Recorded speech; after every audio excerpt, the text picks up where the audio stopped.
నేను మధ్యలో కొంతమంది స్టూడెంట్స్ నాకు వచ్చారు. అసలు చిన్న సమస్య మీద నాకు వచ్చినప్పుడు వాళ్ళు తొందర పడుతున్నారు. చాలామంది నాతో ఫోటో దిగాలని ఆడుతుందా వాళ్ళకు. కొంతమంది ఏమో తొందర వెళ్దాం అంటున్నారు. దాదాపు ఒక 100 మంది వచ్చారు చిన్న ఇష్యూ మీద.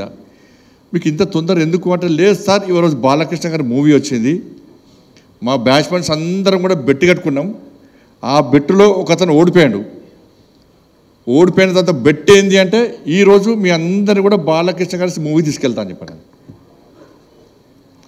అంటే క్లాస్ రూమ్లు మొత్తం కాలేజ్ అందరూ కూడా కలిసిపోయి బాలకృష్ణ గారి మూవీ చూడాలనుకోవడం నిజంగా చాలా గొప్పతనం అది. కాబట్టి అందుకే అప్పుడే అన్నట్టు అది తాతమ్మ కళాస్ మూవీ మొదటి సినిమా రోజే దానిలో హీరోయిన్గా నడిచిన భానుమతి గారు అన్నారట, నిజంగా బాలకృష్ణ గారు భవిష్యత్తులో మంచి నటుడవుతాడు, చాలా సక్సెస్ అవుతుందని చెప్పి వారు ఏ ముహూర్తం అన్నారో అది ఈరోజు నిజమై ఈరోజు అందరి యొక్క మన్ననలు పొందినటువంటి ఒక గొప్ప వ్యక్తి బాలకృష్ణ గారు.